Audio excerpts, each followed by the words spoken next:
Hello everyone, and I'm really glad that you joined us today to know are we doomed or not exactly. And we will I will talk actually less and they will talk more, and Professor Bjorn Ommer will join us shortly. So we're here to explore the topic of deepfakes, which is kind of hit on disinformation. You will talk soon,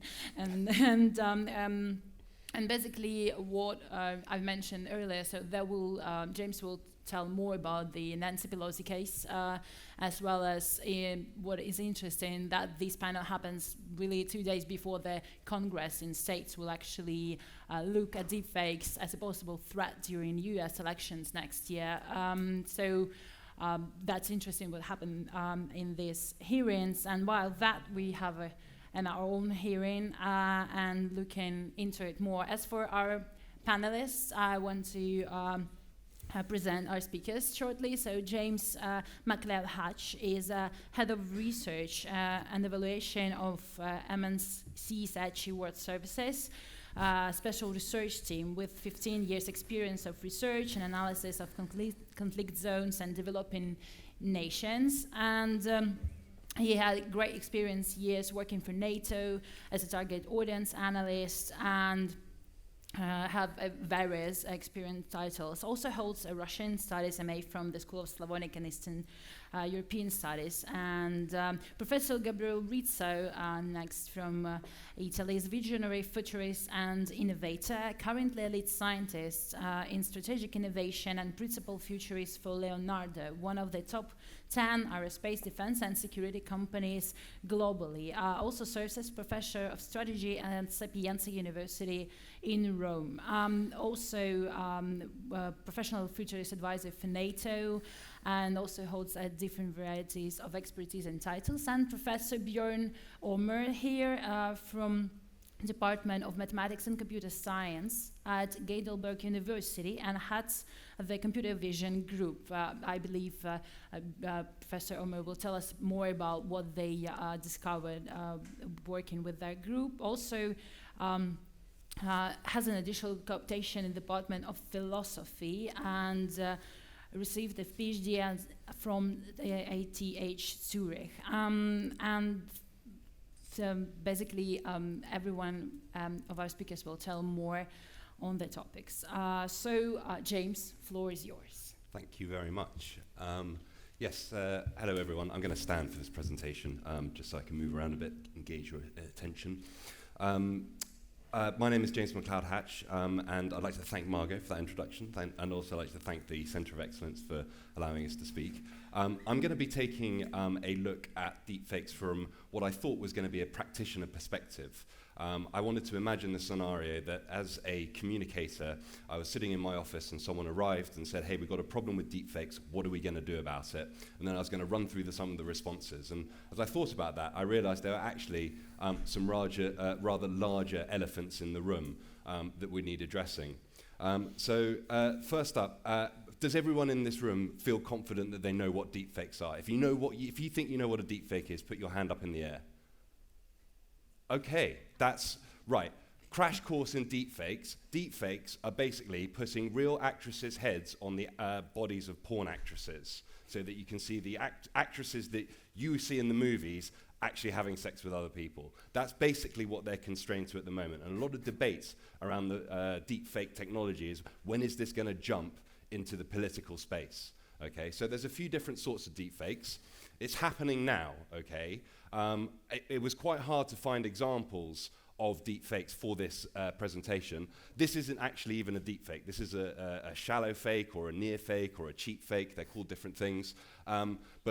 This was Nancy Pelosi made to look drunk. It's been touched on already in this conference. And it was done using technology that was pretty easily available.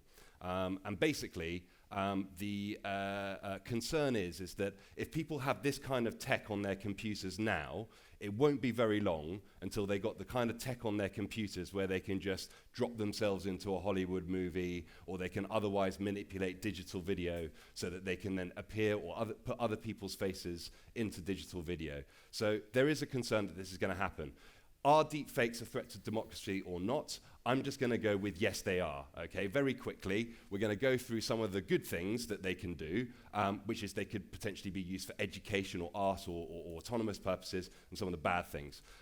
These good uses or good applications of deepfakes are pretty light when you consider the potential adversarial applications of deepfakes. So with education, you could potentially, for example, get David Beckham to raise awareness about malaria by speaking in several different languages. That's kind of a deepfake. That's an actual example. He's done that. But you could, for example, see, just like we saw that video of whales crashing through schoolroom floors, that kind of technology could be used to make history more appealing, with Abraham Lincoln himself explaining his own addresses and that kind of stuff.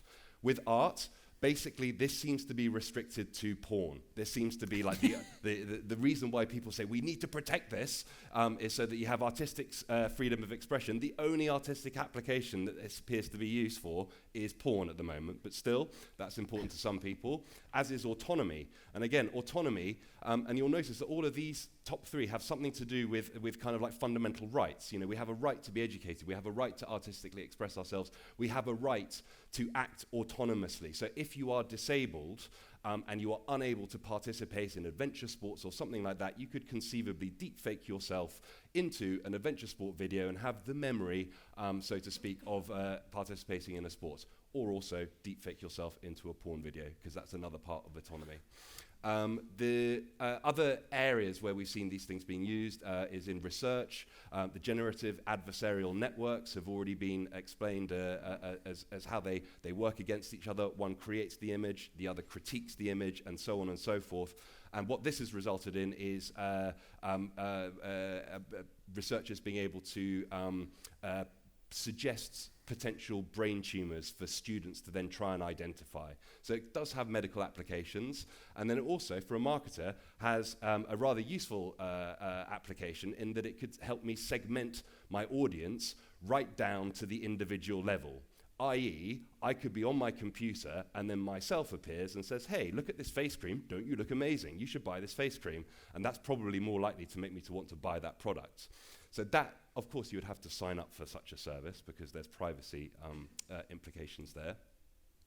On the other hand, we've got these democracy threateners, and you can look through that list. I don't need to go through all of them, because whenever you look into deepfakes, all you find is the theoretical applications of all of these things. What if we had Theresa May saying an explosive statement just before the eve of a Brexit negotiation? What if we had Donald Trump saying something horrible about immigration? All of these things may happen already in reality anyway, but there are ways that deepfakes, politically motivated deepfakes, could be put out there. They could seriously dupe the public, and I think that is a threat to democracy. So, what are the responses that we have available to us? This is probably the obvious one. It's the elephant in the room. We should probably discuss it. We could just ban them, and by banning, I also probably encapsulate regulation as well. So, what does that actually look like, though? Like banning people from uploading videos in the first place, which then seriously starts to impact on freedom of speech principles. There's also the sort of the very real practical application of how do you ban them? And then what happens if they are banned? And then a platform like Facebook or Google goes and hosts it anyway. What then are the legal recourses? And we do have some legal recourses at the moment under existing law. You could probably bring together a civil case in some circumstances, but the civil case is going to depend on who it was who was deepfaked and what it was for. So you could potentially go after a deepfake for maybe like some kind of a commercial reason, that it generated money and that the persons whose image it was a likeness of did not receive that money. But then they could probably counter-argue, well, all of these images were freely available in the public domain, so that might counter that argument. Or if it's, you could maybe try and apply sort of privacy laws, and again, those are probably aimed more at private individuals and not so much at people in the public eye already. There's going to be other kind of sort of defamation laws as well. But often with all of these kind of civil torts that you could apply to deepfakes, you're going to end up with a burden of proof that is very, very difficult. You're going to have to prove that there was malicious intent. You're going to have to prove that this person knew not only that it was fake, but that it was likely to cause some kind of like sort of civil disorder or something like that, which is going to be quite a hard burden of proof. So banning things or regulating them is the sort of the natural knee-jerk response. But it comes with all of the complexities, and most of those kinds of responses either have some kind of a civil liberty aspect to them, like impairing freedom of speech, or there's a burden of proof issue, which makes it very difficult for them to prosecute. Even criminal law has got some shortcomings there as well, in terms of sort of which statutes you would go after people underneath. This is another response. You've got Barbra Streisand here. This is actually something that I'll come on to, the debunking. Another classic knee-jerk response that as a communicator I get asked about all the time. Oh, we'll just debunk it, we'll put it up there. So one of the things that happens when you debunk something is you actually draw attention to the very thing that you're debunking in the first place. So if there is a fake news video going out round there and you want to try and disprove it with the real version, you then have to essentially market that fake news video to draw traffic to your site where you debunk it. So this is the Barbra Streisand effect, and it's named after Barbra Streisand trying to keep the image of her Malibu residence out of the press, thereby resulting in that same image appearing in the press. So the one thing she didn't want to happen then went and happened. So debunking is maybe not the best response. However, it does have a good advantage, which that it doesn't really imperil democracy, so that's positive. But it's got another disadvantage, which is that generally the people who want to go to a debunking site and then believe it are the people who already believe the other version of events anyway. So you're not really swaying the people, the critical audience that actually believe that fake in the first place. Another response that you could consider is a digital provenance type of response. So we're talking digital watermarking here. Basically make sure that every single device has some kind of a watermark on it, and then you have to make sure that every single platform that hosts content will only host that content that has a digital watermark on it. So obviously we're already getting into quite big practical problems here about enforceability. It's difficult enough for us to be able to enforce hosting sites to take media down by imposing extra barriers and restrictions on this type of activity. That's unlikely to go anywhere. As a communicator, I am very much about trying to remove barriers to promote behaviors. Generally speaking, creating barriers as a solution is not a good approach as a communicator. So digital provenance may be part of the solution, but it's going to come with its own problems.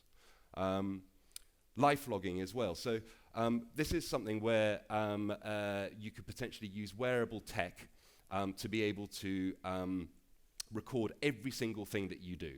So when the fake video comes out with Donald Trump saying one thing, he would be able to literally rewind like an episode of Black Mirror and say, no, I wasn't. I was here. Here's my GPS saying I was here. Here's my camera feed showing what I was seeing. And here's my audio feed saying this is what I said and this is what I heard.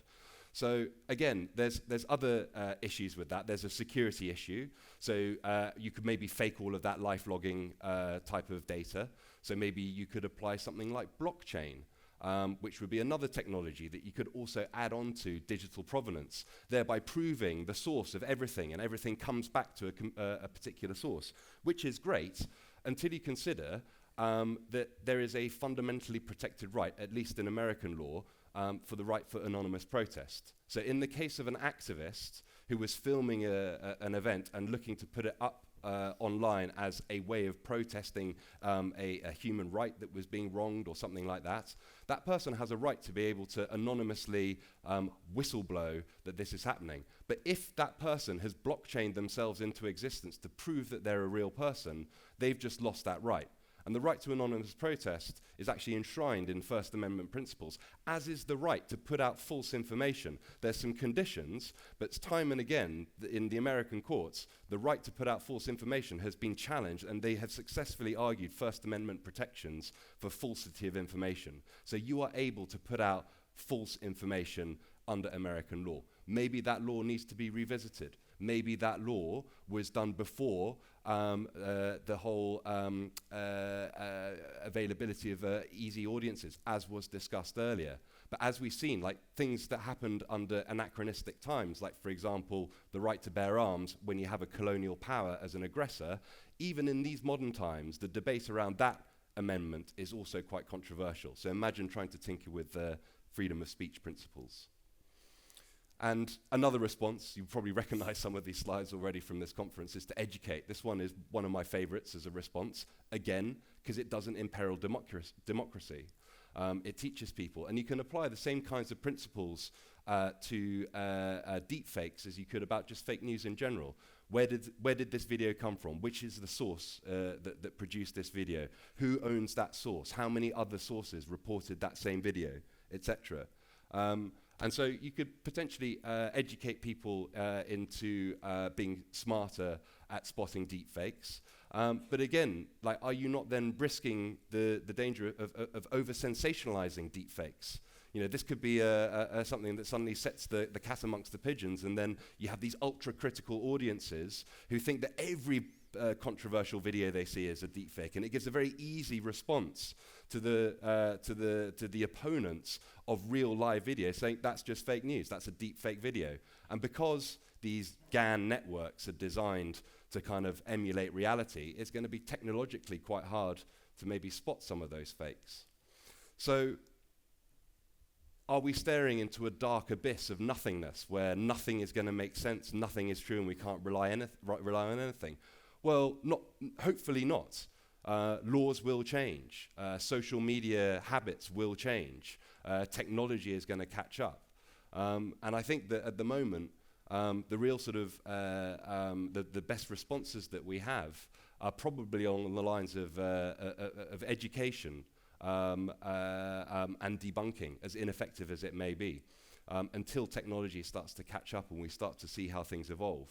And I'll leave you on this note, which is that you may have noticed that all of my references to whether or not democracy is imperiled have come from a very Western and, in fact, quite a US-centric approach, because we value these things, but our adversaries don't. They don't care about these principles. So whilst we all sit here and discuss about the protections and the principles that we need to instill, there's going to be adversaries out there who don't care about any of those and are just there for the win. So that's quite scary. Thank you very much.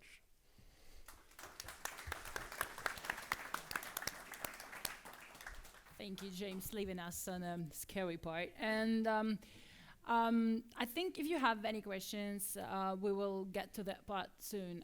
But I believe that Gabriele also promised me that will scare you for a while. So we get to Professor Gabriele Rizzo. Thank you. The floor is yours. Thanks, Margo.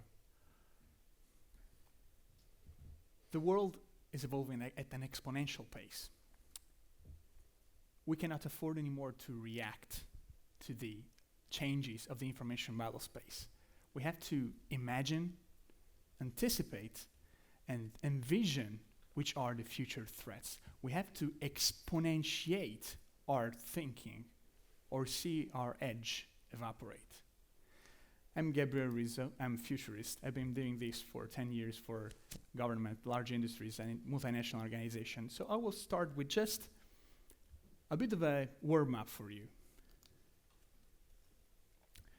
So we've been looking at generated faces for all the large part of the morning.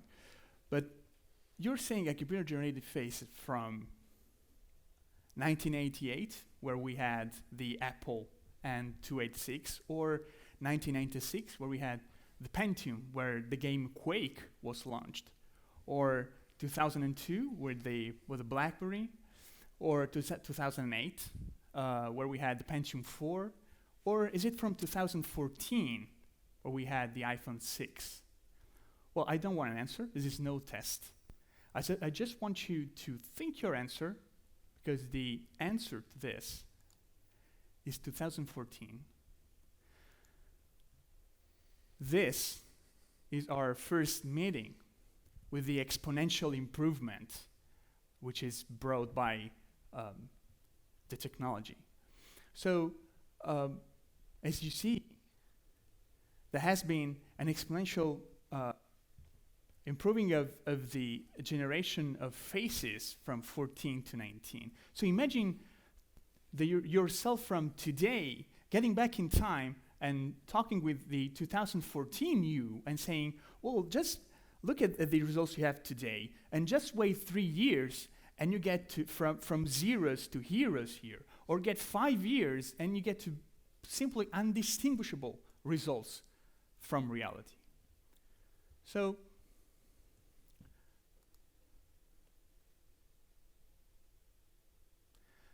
let's just prepare the grounds for some futurist thinking then. You all saw this video this morning. So how can I help you? So I will be very brief here. I'm calling to book a women's haircut for a client. This is Google I'm looking for Duplex. something on May 3rd. Sure, give me one You have second. A natural language Sure, processing, what time are you looking for? natural language generation. You also have human-like cues that helps the artificial intelligence talk with the human counterpart. So Google Duplex actually passes what they call the Turing Test. So it is undistinguishable from a human being with respect to another human being with this specific task. So we all saw this morning, but you probably, not all of you might be aware of this.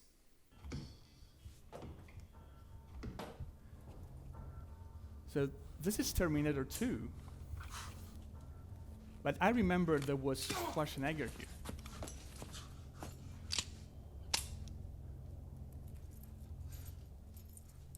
Take it. Oh. So we have the ability to consistently change high-resolution video from an actor face to another one. And this is my last clip for today.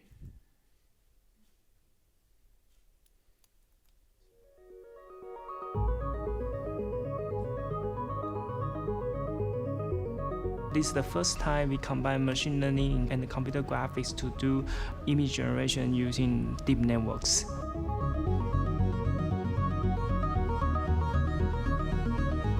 For training data, we're given some driving sequences of different cities, and then we use another segmentation network to extract the high-level semantics from these sequences.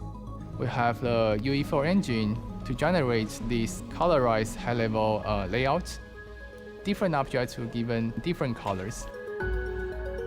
The network converts this representation to images.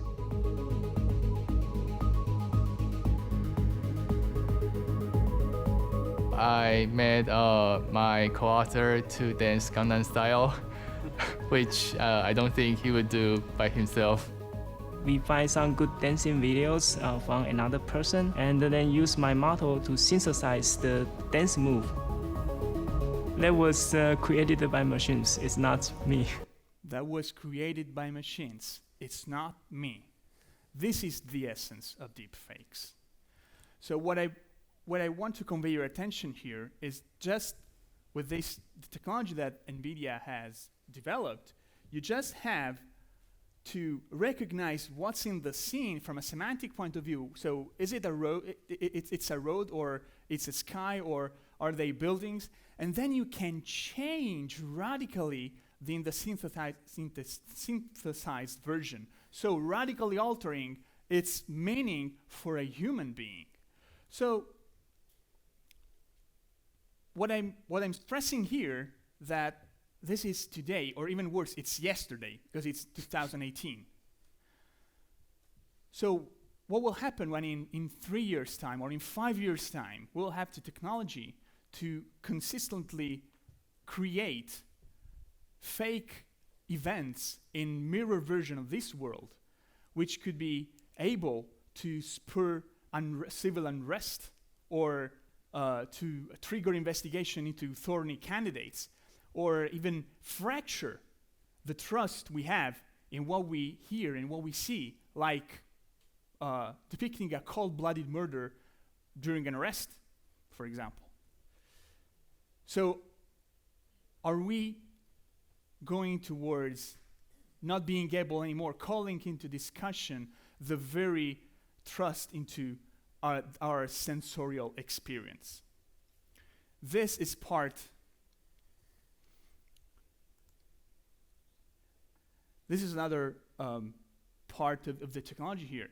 So if you didn't know what is generated and what is the real one, would you be able to tell? I wasn't.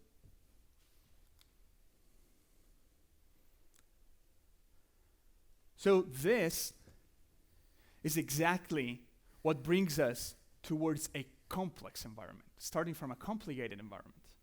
So we are not anymore able to control the booming of technology, the pace of innovation, and the interactions which are taking place among stakeholders into an environment. And this impossibility to decipher and make sense out of single interaction with within this environment is what tells apart a complicated environment where you are able to distill some sense-making for decision makers from that environment to a complex environment, where you cannot tell apart all the complex crossovers within the all the stakeholders into the environment. This is infamous spaghetti slide that was presented to General McChrystal in Afghanistan with that very sharp comment. When we understand that slide, we'll have won the war. Another force which is shaping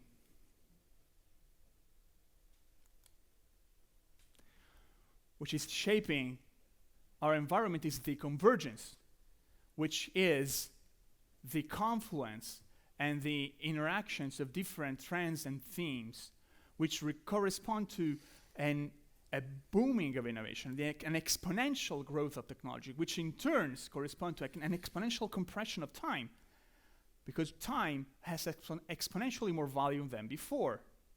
So we are in the second half of the chessboard, as Ray Kurzweil used to say, referring to the legend of the creation of the game of chess.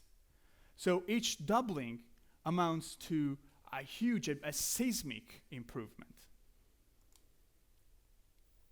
So here's what it means to be exponential, what it means to be in the second half of the chessboard. Take a bacteria, one of the simplest organisms we can think of, and take a human being, one of the most complex organisms we can think of.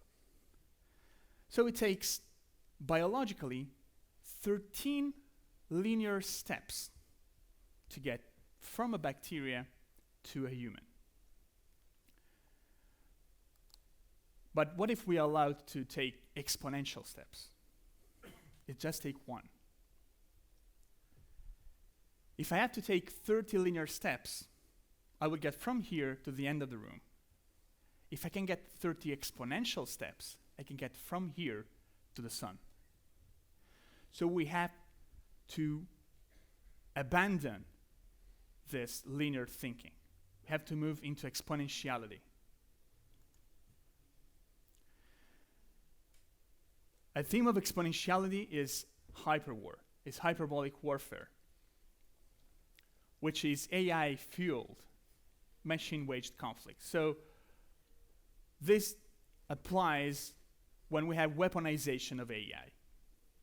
And what happens if we allow AI to take part into decisions and cycle through the observe, orient, decide, act loop so that it can take decisions instead of humans? Well, you have that the time that it takes to bring a decision into action shrinks down to zero. And due to the fact that we have machine cognition and learning, you get infinite distributed command and control capacity, you get the concurrency of action, you get logistics replanning, you get mission adaptation with near instantaneous responses. So we think that hyperwar is one of the defining characteristics of the future environment. So we cannot react to this. We have to plan in advance. We have to plan for an offset. We have to understand how do we make our competition, our adversary, irrelevant, regardless of their actions. So we have to plan for an offset strategy. And what I'm arguing here is that we do not have to tackle deepfakes per se. We have to understand where deepfakes are getting to in the next 5 years, 10 years, where the technology enables us to go, because technology is a fantastic accelerator. And we have to incorporate this into our long-term thinking, into 20 years, 30 years' time, so that we can anticipate all the threats, a number of the threats, even have the discussion, because we are not predicting the future, we are trying to scope what the future could be. And just having the discussion provokes questions into our decision makers that are worth the endeavor. So this is what we need to aim for tomorrow. Thank you. Thank you.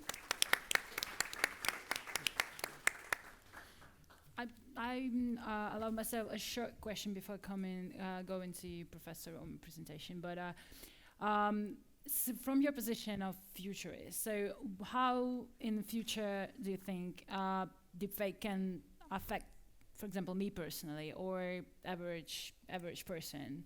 Do you think that's actually can be conveyed in this way as well? Well, this is a very intriguing question, and I think we should think of it a bit more thoroughly. But I have a point for you. We have not just to understand just the technology as as a single nugget. We have to understand how technology shapes society, and vice versa. So we have to understand which could be the societal repercussions of having widespread deepfakes, and how society could react towards technology, how society could ask technology to evolve so that we can answer to that threat. Of course, as I said earlier, that could undermine radically our trust into our perception, into what we see, up to a number of sci-fi movies where you do not trust what you're seeing with your own eyes because you don't know whether it's true. So this is a way of seeing this. So sci-fi is incredibly helpful in here because it allows you to explore without the threat of being assessed or providing an answer. It gives you the freedom to pose the questions. Okay, we'll get to it later through the Q&A session. And please, Professor Ommer, the floor is yours. All right. I'm interested in computer vision and teaching machines to see. And that involves artificial intelligence. Why that? Well, with computer vision, as with all other tasks, we want to enable the machine to solve a very complicated task. And the classical approach to do so was sit down and write code that tell the machine how to address that task. Essentially, provide the solution to the machine in a machine-readable format. Now, things have changed. With artificial intelligence, we're not aiming to tell the machine directly how to solve the problem, but rather than providing the code, we're designing an extra system which automatically provides, so to speak, the code, automatically programs the machine to then address this task. And how can an artificial intelligence write automatically program code to then deal with all sorts of tasks, such as computer vision? And this obviously involves machine learning. Machine learning meaning that this artificial intelligence watches how the task can potentially be solved, watches other people address a similar task, or in general, just watches big data, tries to draw conclusions from the big data in the sort that eventually it can come up with a code that actually allows us to solve this task. Now, you've already seen quite a few examples relating this here to deep fakes, namely turning computer vision around to then synthesize images. Therefore, I decided, since I'm the last one here in this panel, to show you a few examples, not just from arbitrary papers in literature, but from research that we did in our own group, to highlight where I believe the present frontier of this kind of research is. Because here's the kicker. We've seen a lot of research which looks really great and opening up kind of the avenue for future research and also the threats that it can potentially pose. But with computer vision, artificial intelligence, the tricky thing is that science and science fiction, the things that are doable right now or might be doable in the direct future, and the things which are much further down the road are seemingly very close and hard to tell, and the differences are really hard to tell. So what I'm going to show you here is an example from quite recently. I just learned that, although I sent my slides last week, only bits and pieces are working, so bear with me, I try to fill in the gaps. Just assume that I take a picture of you, and I take another picture, which is supposed to be here where there's shape placed. I take another picture of another person, and I want to render you in the shape of this other person. Then, yeah, you see it's kind of broken. Then this is exactly what this rendering engine actually does. And not just that, you can take a lot of other persons' pictures and re-render this one person where you had just a single picture, re-render that person in all sorts of different postures. Now, bottom line is that contrary to what you've seen beforehand, you can do these renderings by taking just a single image of that person, and the machine can learn to transfer then and render this single image that you have of this person. Did you see? There we go. So, single image. What you see here on the left is just a single picture taken of a person, and I can then learn how to animate this person, essentially bring it into postures that this person that you've never observed this person to actually occur. You can turn these persons around, hypothesize what they're looking from the back, and let them do all sorts of sports. Here's an example. Top left are just arbitrary videos from the internet, and you meet here 3 grad students from my group. Different to what you've seen in conference so far, with these dancing and so on, we've just recorded my grad students in an office environment. We're just like walking around there. And here's this challenge that I mentioned earlier on. We can now, and this is where the frontier is, sort of animate them in postures that you've never encountered them in beforehand, and let them do sports that you've never seen them do that beforehand. You don't need masses of videos and eventually figure out, hey, I've seen them in a similar posture, and just transfer them over. You can really transfer them over into something that you've never observed beforehand.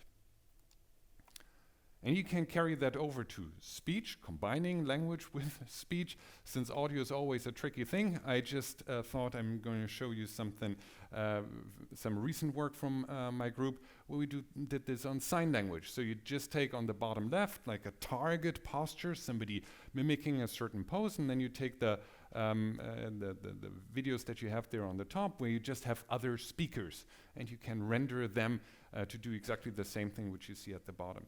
The kicker here was that the algorithm even automatically figured out what matters, different to what we've seen here all along, where you had to annotate these videos, which also does not scale exponentially. You don't have to annotate the body configuration, but really animate that automatically. Okay, this does not play. You can take it one step further and actually just take arbitrary visual content, and also, besides just like transferring the posture and so on, create artistic forgeries here. Yeah, so not even that is safe since the video is not playing. Let me just skip one step forward. So I have a few good news, bad news, and good news for you, or in arbitrary orders. We'll see. I see a certain certain challenges there. And the first one is that I truly believe that what can be faked will eventually get faked. We are here in an asymmetric situation. It's hard to control what anybody somewhere else on the world can actually do. It will be an arms race, what we're looking at. And I think we hold the antidote also in our hand. And with that, I mean the following. The best way that we can presently see to tackle deep images and faked visual content is actually learning to synthesize them. A lot of the vision literature on image synthesis, which here is called like deepfakes and the like, is not for the purpose of faking images, it's for the purpose of building machines that understand images. And in order to understand image, what's the best way that you can prove that you have understood an image? Well, you can render it yourself, as I showed you beforehand. So if you can understand images, then you can better synthesize and vice versa. So the best way to actually also come up with a detector for faked images is obviously this kind of research that I've shown you on synthesis. Now, it's a bit of a showstopper for a panel on deep fakes. I want to also kind of tone things a little bit down. And the first thing I need to say is images are not reality. It should be clear to all of us, but with that I mean that for roughly 100 years, we've been in this very peculiar situation that all other sorts of testimonies that we have, text, language, and so on, people could essentially say anything, and you would assume that there's at least a chance of this being a lie. With images, we, however, got this feeling that it's different, right? I've seen it with my own eyes. It needs to be true, right? I mean, I've seen an image of it. It needs to be true. But this obviously isn't the case. What you see here is an image from the very sort of origin of photography, something that especially our American friends will probably like cherish. A picture of Abraham Lincoln, and due to his assassination, there were obviously not that many photographies of him looking presidential being around. And this one here was an early on, like 100 years old, mounted photography on John Calhoun's body. Even his famous mole is on the wrong side, because he did it like in a very short amount of time. So that shows us that images don't prove themselves. Obviously, just somebody saying something, somebody writing something does not prove itself, and the same thing holds true for images as well. So I believe that in the long haul, the value of images will converge to the value that we see in other testimonies as well. Meaning an image is not more true than something that is written somewhere else. And this might strike us as something dramatic or something as a sort of natural process, because we're used to having fakes all along. This is what I just said. So I believe that we have tools to actually handle these fakes, and we use them all along. We do that with text and all sorts of other things. So for instance, in front of courts, in journalism and so on, we're used to having something like fact-checking going on. And if we don't apply this, then information will eventually become arbitrary, right? We won't trust this. And we do this. We just need to sort of come to the point that we also get used to doing that with images as well. I, at the same time, see that a lot of media, a lot of government agencies these days care about deep fakes and synthesized images, but I also believe that all of this discussion about alternative facts, because it's now been this new thing, has been really sort of up center in our discussions. I also think and hope that the entertainment factor, which has quite frankly also pushed a lot of this into our focus, will diminish after some time, and then we will have this level ground that there will be fakes out there, but it's not being this overly sort of entertaining things, which is also why they're capturing so much attention. And finally here, we've seen a lot of raw information out there, right? And there's a lot of companies dealing with that, and the ones that you see at the bottom, Cisco, AT&T, and so on. And then there's the opposite. I just presented here New York Times, newspapers, whatever. Yeah? And the question is, where is social media? I want to take this now one step more forward. Where is social media between these two extremes? And nobody would think that just like shifting over raw information like the companies on the left do is so much linked to the knowledge that information can eventually provide us.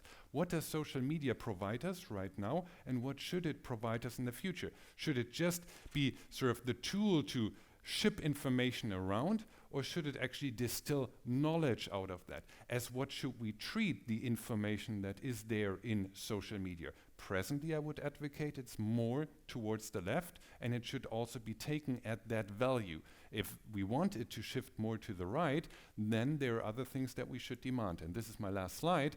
This is actually what I believe that we should demand of it. First of all, and this is my sort of bad news there, I'm a bit worried about scaling human communication to an anonymous billion scale level.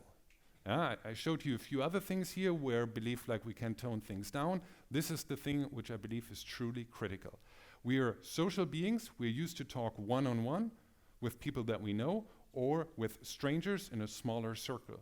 But if you scale this up to 1 million or 1 billion scale, where people can sort of easily influence that many people that they don't know without any further regulations, and that's really a question how we could scale communication up to that level. And this brings me to a final sort of way to answering that. I believe in free democracies, we will always have the equivalent of Speaker's Corner in Hyde Park, where people can say any crazy thing. And we also want to have what's there on the right-hand side, curated media, press, which actually follow a certain ethical codex, meaning that they need to do fact-checking. And the question is where we want to be in between and how we want to actually deal with information. If you tweet your friends, sure, it's more on the left-hand side, right? Anybody can say anything. If you talk to individuals, that's probably going to be okay. If you're an influencer using social media, so you deliberately want to influence millions of people out there, I believe that the regulations probably should more apply that we have on the right-hand side with press and the ethical codices. And final word here, I believe also that we need to teach the next generation to cherish a dialogue with different opinions and really cherish to get into this dialogue. Thank you. Thank you. And I already have a few questions myself, but we have a bit of time for a Q&A session. So I already see some hands. Do we have microphones? Yes, we do. Great. So these. Is it working? Okay. Hi, thank you. Can you hear me? Thank you for that really informative and enlightening presentations. I'm a defense scientist from Canada. My name is Dr. Rizzo, and I would really love to get your perspective on this question. Looking at the information environment and the capability that our adversaries have, what would you say is a greater threat if you had to assess it that way? Shallow fakes or deep fakes? Thank you. Okay, who's Okay. Then let me say a brief word.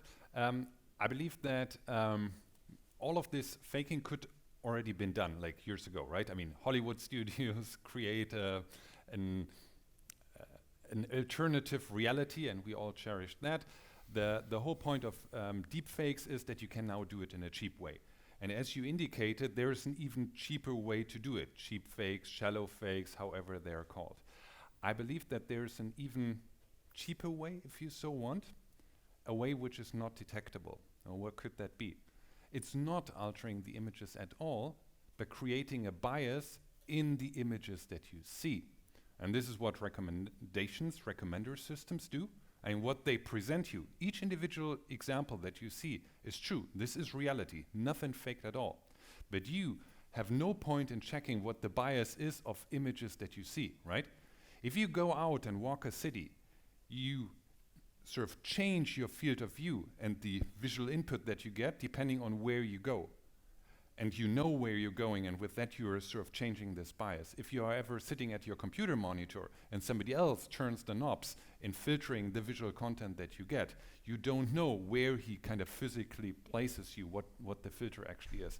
And that's what I believe is even a deeper threat. okay? Any other panelists wanna? Yep. So I'm pretty much along the lines of Professor Ommer. So I would say that neither of them are the threat. We are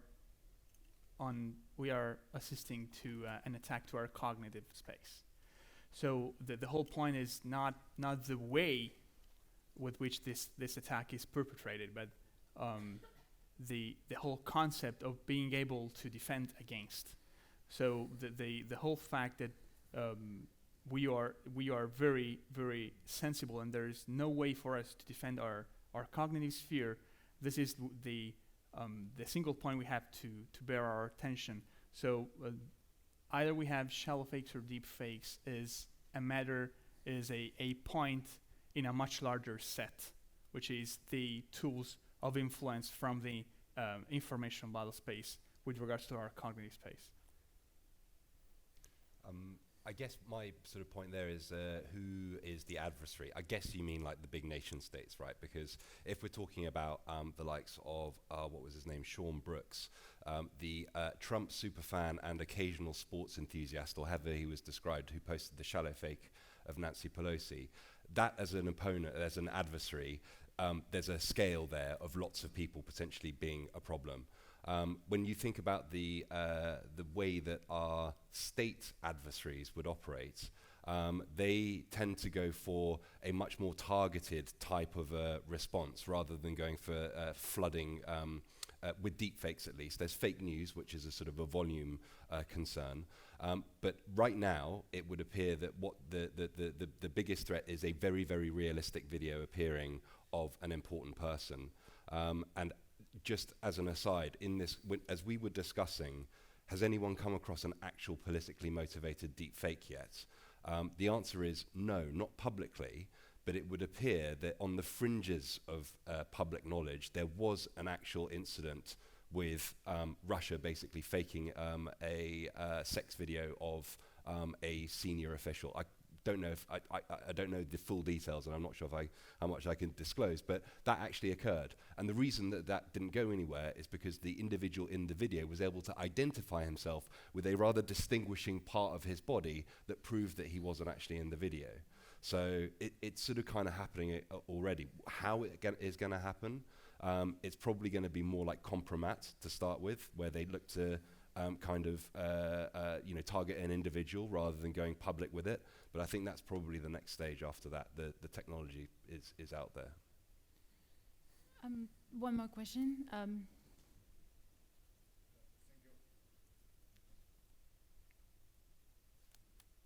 Thank you very much. I'm Colin Perkashis, Director of NATO Energy Security Center of Excellence. And listening to what you said here, all three panelists, everything that can be faked will be faked. The examples that are already there and the predictions of exponential development of technologies and hyperwar, it's inevitable, it's coming and very soon. So instead of us being reactive, as we do a lot of times, look how we approach cyber in NATO. It was defensive cyber until we started to talk about defensive cyber with offensive elements. Nothing went nowhere. Now at least we have a few nations committing to it. But my question goes, maybe it's time to unleash technologies what we have already, in deep fakes, in artificial intelligence, and use this knowledge that we have as deterrent factor, talking about peer competitors or peer adversaries. Maybe it's time for us start to use these technologies ourselves. I would like to get this one. Thank you for the question. So my point here, and I will refer also briefly to the panel that was before the coffee break. There appears to me that the discussion here is like us versus AI, whereas the actual discourse has to be us and AI. So we have to find a way to unleash technology while we are retaining decision making. And this is what we call in NATO the centaur approach. So we have to blend ourselves. The centaur approach was brought forward also in DARPA with faster than thought reaction approach. So the whole point here is we have to blend ourselves with machines, and this is not very Terminator-like, because this is what we do actually when we go Google Maps. So we have to blend ourselves and so that we can understand the machine and the machine can understand us, and we adapt each other's cycles so that we can exploit the raw power and the raw energy and analytic part of the machine while we are retaining the creativity, the intelligence, the decision-making, and this is the metaphor, the centaur, because the head is human while the legs are from the horse, so there's the power there. So this is where we have to go. And being a centaur with Google Maps is pretty easy, because once you are, you're accustomed to the answers that Google gets you, Google or Bing or whatever. I mean, any maps assisted gets to you, you know that if you're asking something a bit different, you will get the answer you will like. So here's the interaction, and the interaction will get exponential.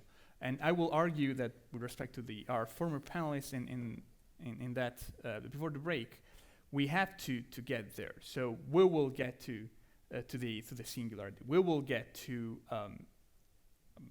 a program that improves themselves. We already have them. Okay, Bjorn, thank I'm you. a technical person, and I believe that there is something that we can, or things for which we can utilize technology, and this is what you're alluding to. We should definitely care about the bias that recommender systems have. And we should. Microphone? Is that? I'm gonna, yeah, okay. Good, thank you. So take care of the bias that recommender systems have.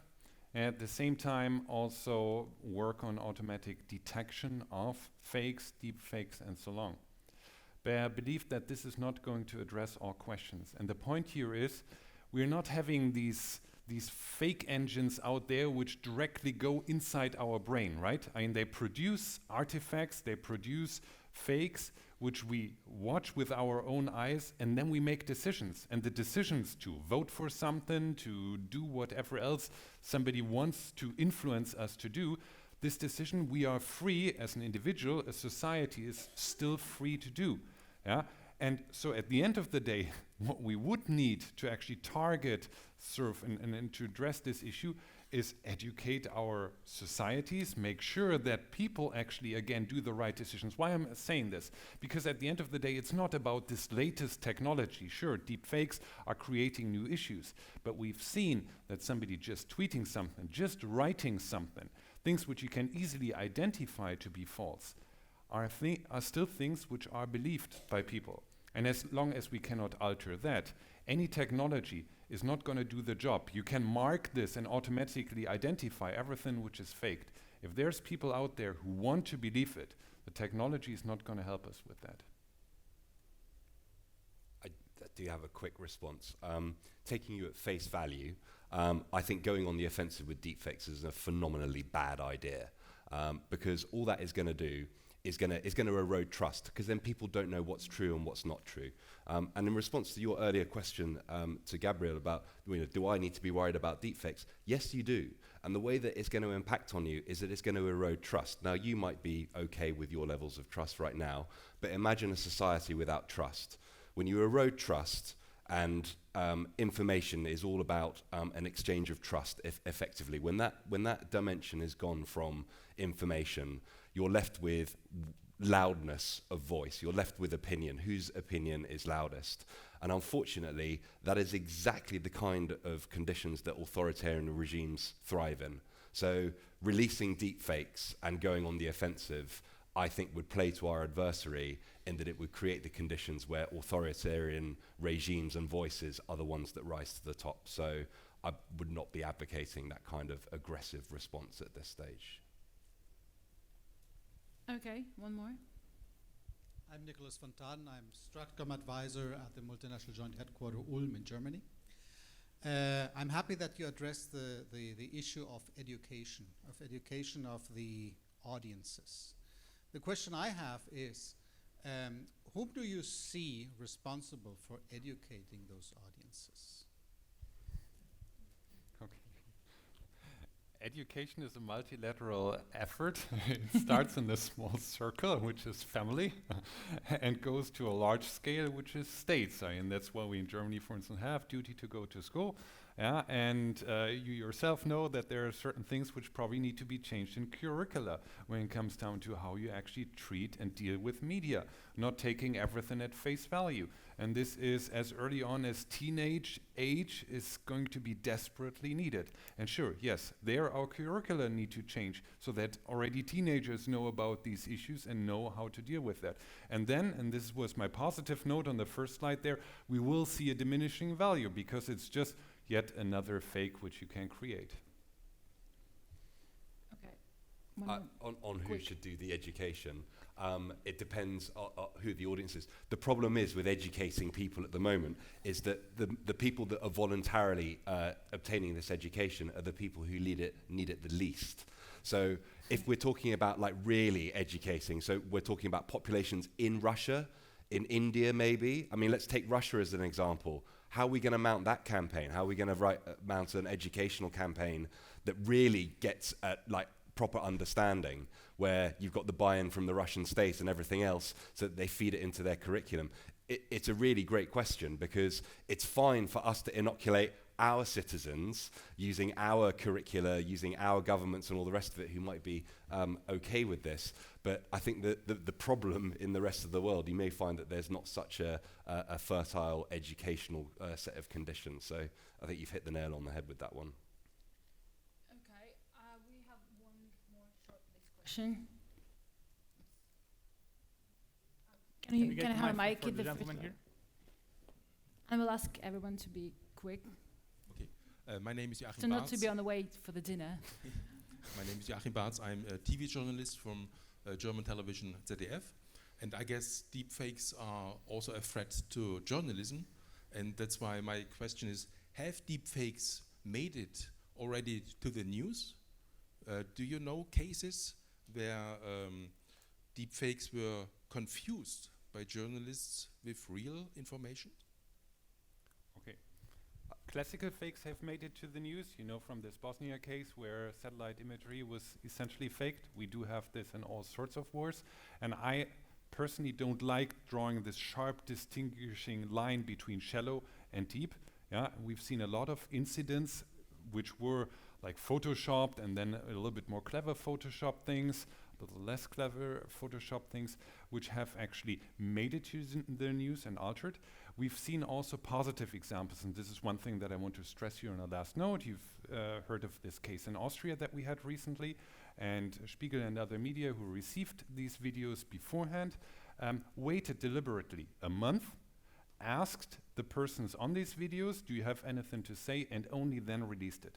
And I think you play a very important role as journalists in that case. This is how fact-checking should work. If this is truly something important, it can wait a few more days. And you can, in that case, hear all sides of the story, and only if it's then corroborated, then you actually release it. And if we would all deal in that kind of manner, then there might be fakes, but there is then more trust in the media, which we need to build up again.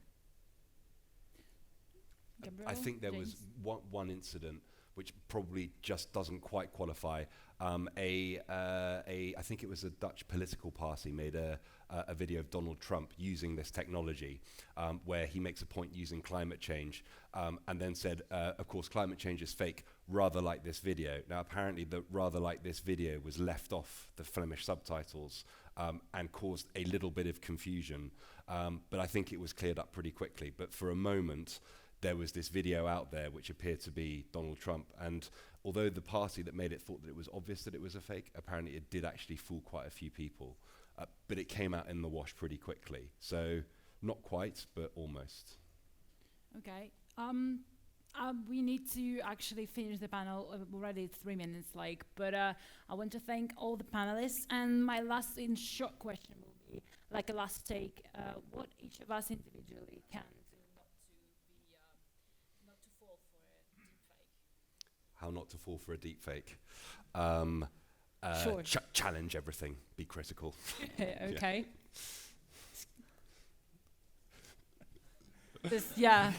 Just live with that. Challenge everything. Go to trusted sources of media and take a deep breath and wait, right? Agreed. Oh, and last one. Are we doomed, actually? Because I promised to answer that. I think we are not fully doomed. That's a good take. If you will have more questions to us, because I think they don't mind you asking them privately, and I will not take more of your time of your dinner, right? We're going straight to it. Thank you very much. And round of applause for... Thank you.